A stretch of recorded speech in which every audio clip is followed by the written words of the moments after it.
Halo Ko, kenalin kami dari kelompok. Jadi kita lagi kerja kelompok SIM gitu kan Ko. Nah kita suruh nanya pertanyaan gitu Ko. Nah Ko ini artinya kerja sekarang ini di Guci ya Ko? Iya. Kalau boleh tahu Ko, berapa lama sih Ko kayak tas-tas di Gucci atau baju-baju di Gucci itu diganti dengan model yang baru gitu Ko? Jadi kalau di Gucci sendiri, kalau misalnya untuk pergantian tas, terus baju itu tuh sebenarnya udah berbeda dengan beda ya, pokoknya konsepnya high end retail sama fast retail fashion tuh beda. Kalau fast retail fashion kayak Zara, H&M, Bershka, Uniqlo gitu, mereka itu pasti ganti secepat mungkin. Jadi mass production, cepat datang, cepat habis, cepat ganti. Kalau misalnya high end retail brand such as salah satunya Gucci, kalau dulu kita itu mengikuti season, jadi misalnya spring summer, fall winter dan sebagainya. Dan ya kalau misalnya kalian tahu itu pasti gantinya per quarter.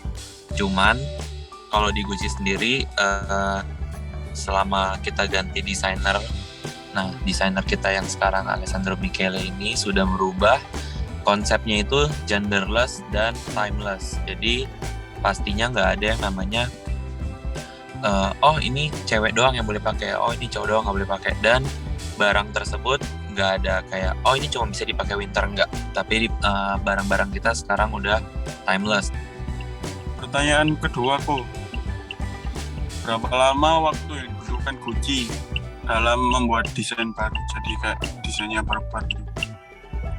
Oh, kalau untuk desainnya sendiri, jadi yang kalian harus tahu adalah mungkin bukan ganti model, cuman akan ada model baru yang kita juga nggak bisa tahu kapan. Tapi selalu akan ada model baru antara kombinasi archive lama dengan konsep yang sekarang gitu. Terus kalau Gucci kirim barang itu kira-kira berapa lama sih dari store yang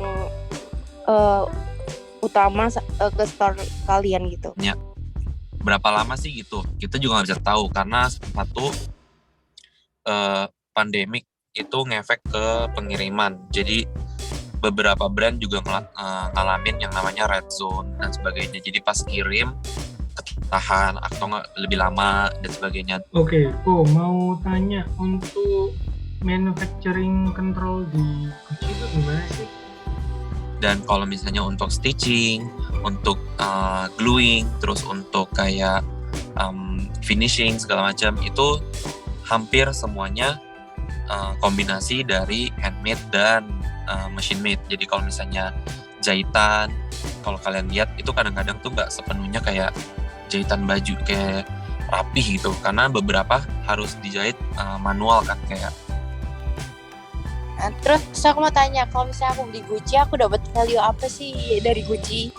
Jadi kayak sometimes bukan cuman kayak oh udah gue beli gitu, enggak, tapi kalian dapat kayak sentimental value yang nggak bisa didapetin kalau kalian beli hanya brand-brand biasa. Kalau bisa kalian beli kayak branded, salah satunya adalah Gucci, itu tuh ada emotionnya gitu. Setiap tas, ini tas klasik gitu, belinya tahun segini.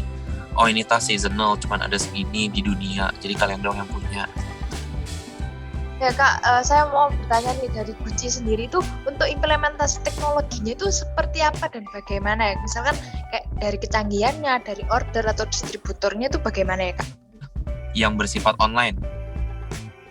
Kita udah melayani payment online dari berapa ya? Udah nggak tahu, udah lama banget. Jadi dulu itu by transfer, sekarang kita by transfer dan by link payment. Jadi kalau misalnya kalian kan di Surabaya nih, terus kalian kayak doi gue ulang tahun nih, beliin kali ya tas Gucci gitu, tapi mau pakai kartu kredit gitu, itu bisa gitu. Jadi dipakein link payment, dan itu sifatnya otomatis langsung kecek. Kalau misalnya udah masuk, link itu udah nggak bisa dipakai lagi, dan itu hanya bisa dipakai ke kalian doang gitu.